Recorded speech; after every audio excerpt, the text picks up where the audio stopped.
Hello అండి. ఈరోజు మన కిచెన్‌లో చాలా ఈజీగా, సింపుల్‌గా, సాఫ్ట్‌గా ఉండే ఒక మంచి బ్రేక్‌ఫాస్ట్ రెసిపీని ఎలా చేయాలో చూపించబోతున్నానండి. ఎలాంటి పప్పులు, బియ్యం నానబెట్టకుండా ఇన్‌స్టెంట్‌గా అప్పటికప్పుడు కేవలం 10 నిమిషాల్లో చేసుకోవచ్చండి. ఇలా టిఫిన్‌కి ఎలాంటి పిండి లేనప్పుడు చేసుకోవచ్చు. రెగ్యులర్‌గా చేసే ఇడ్లీ, దోస, ఉప్మా, చపాతీ కంటే కూడా చాలా సింపుల్‌గా చేసుకోవచ్చండి. పిల్లలు, పెద్దలు కూడా చాలా ఇష్టంగా తింటారు. 1, 2 అయితే అస్సలాగరు. దానికి కాంబినేషన్‌గా ఒక మంచి చట్నీ కూడా చూపిస్తున్నాను. మరి ఆలస్యం చేయకుండా బ్రేక్‌ఫాస్ట్‌ని ఎలా చేయాలో చూద్దాం. ముందుగా అయితే చట్నీ చేద్దామండి. ముందుగా నేనైతే మిక్సీ జార్ తీసుకొని దాంట్లో 1 కప్పు పచ్చి కొబ్బరి ముక్కలు తీసుకున్నానండి. చిన్న చిన్న ముక్కలుగా కట్ చేసుకొని వేసుకోవాలి. ఇప్పుడు దీంట్లో 10, 12 దాకా జీడిపప్పు పలుకులు వేసుకోవాలండి. ఒకవేళ లేని వాళ్ళైతే పల్లీలైనా, వేయించిన పల్లీలు పావు కప్పు దాకా అయినా వేసుకోవచ్చండి. బాగా వేయించుకున్న పచ్చిమిరపకాయలు కూడా వేసుకోవాలండి. మీ టేస్ట్‌ని బట్టి యాడ్ చేసుకోవాలి. ఇప్పుడు ఇలా ఫ్రై చేసుకున్న పచ్చిమిరపకాయలు వేసుకున్న తర్వాత దీంట్లో పావు కప్పు దాకా పుట్నాల పప్పు, చట్నీ పప్పు అంటారు కదండి, చట్నీ పప్పు వేసుకోవాలండి. వేయించే అవసరం లేదు, పచ్చి ఇలానే వేసుకోవాలి. ఇప్పుడు దీంట్లో కొద్దిగా వాటర్ని యాడ్ చేసుకోవాలి. వెల్లుల్లి ఒక 4-5 దాకా వెల్లుల్లిపాయలు వేసుకోవాలండి. వేసుకొని మెత్తగా గ్రైండ్ చేసుకోవాలండి. ఈ చట్నీ అయితే ఏ టిఫిన్లో కూడా చాలా చాలా టేస్టీగా ఉంటుందండి.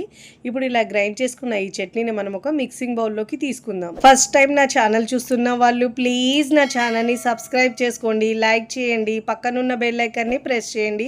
ఇలా ప్రెస్ చేయడం వల్ల నేను పెట్టే వీడియో నోటిఫికేషన్ ముందుగా మీ హోమ్ పేజ్కి వస్తాయండి.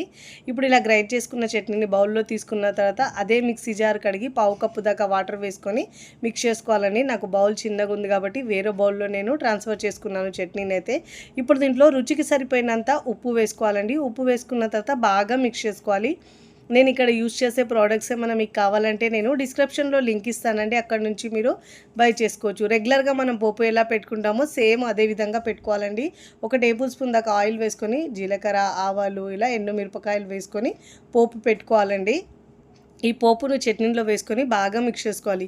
ఏ టిఫిన్లోకైనా ఈ చట్నీ అయితే చాలా చాలా బాగుంటుందండి, అంత టేస్టీగా ఉంటుంది. ఇప్పుడు దీంట్లో కరివేపాకు ఆకులు కూడా వేసుకొని మిక్స్ చేసుకోవాలి. ఇప్పుడైతే చట్నీ రెడీ అయిపోయిందండి. ఇప్పుడు మనము బ్రేక్‌ఫాస్ట్‌ని రెడీ చేసుకుందాం. ఇప్పుడైతే ముందుగా మిక్సింగ్ బౌల్ తీసుకొని దాంట్లో 1 కప్పు బియ్యపిండి తీసుకోవాలండి. పొడి బియ్యపిండి, రెడీమేడ్‌గా ఉండే పిండి అయినా తీసుకోవచ్చండి. నేనైతే ఇంట్లో పట్టించిన పిండి తీసుకున్నాను. 1 కప్పు తీసుకున్న తర్వాత 2 టేబుల్ స్పూన్ దాకా సూజీ, బొంబాయి రవ్వ, ఉప్మా రవ్వ వేసుకోవాలండి. ఇలా ఉప్మా రవ్వ వేసుకోవడం వల్ల ఇడ్లీ అనేది సాఫ్ట్‌గా, ఫ్లఫీగా మనకు రవ్వ వేసినట్టు వస్తుంది. ఇప్పుడు దీంట్లో 1/2 కప్పు దాకా పెరుగు వేసుకోవాలండి. పుల్లటి పెరుగు వేయద్దు, నార్మల్‌గా ఉండే తియ్యటి పెరుగే వేసుకోవాలి. 1/2 కప్పు దాకా పుల్లటి పెరుగు వేస్తే ఇడ్లీలు కూడా పుల్ల పుల్లగా వస్తాయండి. ఇప్పుడు దీంట్లో 1 కప్పు దాకా వాటర్ని యాడ్ చేసుకోవాలి. వాటర్ని చూసుకుంటూ యాడ్ చేసుకోవాలండి, లేదంటే బ్యాటర్ అనేది పల్చగా అవుతుంది. ఒకసారి తక్కువ ఎక్కువ కూడా పడతాయి. ఇప్పుడు దీంట్లో రుచికి సరిపోయినంత ఉప్పు వేసుకోవాలి. ఉప్పు మీ టేస్ట్ని బట్టి యాడ్ చేసుకోవాలి. ఇప్పుడు ఇలా ఉప్పు వేసుకున్న తర్వాత దీంట్లో ఒక పావు టీ స్పూన్ కంటే కూడా తక్కువ షుగర్ వేసుకోవాలండి. షుగర్ వేసుకోవడం వల్ల తీయగా ఏమి ఉండవు, కానీ ఫ్లేవర్ అనేది చాలా బాగుంటుంది. ఇష్టం లేని వాళ్ళు స్కిప్ చేసినా పర్వాలేదు. ఇప్పుడు దీంట్లో ఒక 1/2 టీ స్పూన్ దాకా ఆయిల్ వేసుకొని ఇప్పుడు ఇలా విస్కరు లేదంటే స్పూన్తో బాగా మిక్స్ చేసుకోవాలండి. ఎక్కడ ఉండలు లేకుండా బాగా మిక్స్ చేసుకోవాలి. టిఫిన్కి ఎలాంటి పిండి ఏదంటే బియ్యము, పప్పులు నానబెట్టకుండా ఈ చేసుకునే బ్రేక్ఫాస్ట్ అయితే సూపర్గా ఉంటుందండి. చిన్న పిల్లలు, ముసలి వాళ్ళు కూడా ఇష్టంగా తింటారండి. అంత మృదువుగా ఉంటాయి ఇడ్లీలు అయితే. వాటర్ని చూసుకుంటూ కొద్ది కొద్దిగా యాడ్ చేసుకోవాలండి. ఇప్పుడు ఇలా ఉండలు లేకుండా బాగా మిక్స్ చేసుకోవాలి. చూడండి, ఇక్కడ వీడియోలో చూపించిన విధంగా ఇలా మిక్స్ చేసుకోవాలండి. వాటర్ ఒకటేసారి వేసుకుంటే మనకు బ్యాటర్ పల్చగా అయిపోతుందండి. ఇప్పుడు ఇలా బాగా మిక్స్ చేసుకున్న తర్వాత మూత పెట్టేసి ఒక 5 నిమిషాలు పెట్టుకోవాలండి. అంతకంటే ఎక్కువ అవసరం ఉండదు. ఇలా మనం రవ్వ నానే వరకు ఇలా ఇడ్లీ ప్లేట్ తీసుకొని దానికి ఆయిల్ అయినా నెయ్యి అయినా ఇలా అప్లై చేసుకోవాలండి. ఇప్పుడు ఇలా అప్లై చేసుకున్న తర్వాత 5 నిమిషాలు అయిపోయాయి కదండి. ఇప్పుడు మనం బ్యాటర్ చూసుకుందాము. బ్యాటర్ అనేది చక్కగా నానిందండి. ఇప్పుడు ఒకసారి బాగా మిక్స్ చేసుకోవాలి. ఇప్పుడు దీంట్లో మనం ఇన్స్టెంట్గా చేస్తున్నాం కాబట్టి ఒక 1/2 టీ స్పూన్ దాకా వంట సోడా లేదంటే ఈనో వేసుకోవాలండి. ఇప్పుడు దీంట్లో కొద్దిగా ఒక పావు టీ స్పూన్ దాకా వాటర్ వేసుకొని బాగా మిక్స్ చేసుకోవాలి. ఇలా మనకు వంట సోడా, ఈనో వేసుకోవడం వల్ల ఇడ్లీలు అనేవి మృదువుగా, స్పాంజీగా చాలా బాగా వస్తాయండి. ఇప్పుడు ఇలా వంట సోడా వేసుకున్న తర్వాత బాగా మిక్స్ చేసుకోవాలి. పిండిలో బాగా కలిపే విధంగా, ఇలా కలిసే విధంగా మిక్స్ చేసుకోవాలి. చూడండి, ఇప్పుడు కన్సిస్టెన్సీ నేను వీడియోలో చూపించిన విధంగా ఇలా ఉండాలండి. ఇప్పుడు మనము ఈ బ్యాటర్ని ఇడ్లీ ప్లేట్లోకి తీసుకోవాలి. ముందే నేను స్టవ్ మీద ఇడ్లీ పాత్ర లేదంటే కడాయి పెట్టుకున్నానండి. పెట్టుకుని దాంట్లో ఒక గ్లాస్ వాటర్ వేసుకొని బాగా వేడి చేసుకున్నానండి. వేడి వేడిగా తింటే అయితే రుచి చాలా బాగుంటుందండి ఇడ్లీలదైతే.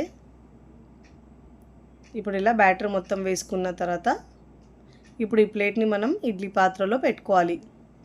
ఇలా పెట్టుకున్న తర్వాత మంటను మీడియం ఫ్లేమ్లో ఉంచి ఒక 10-12 నిమిషాల పాటు ఉడికించుకోవాలండి.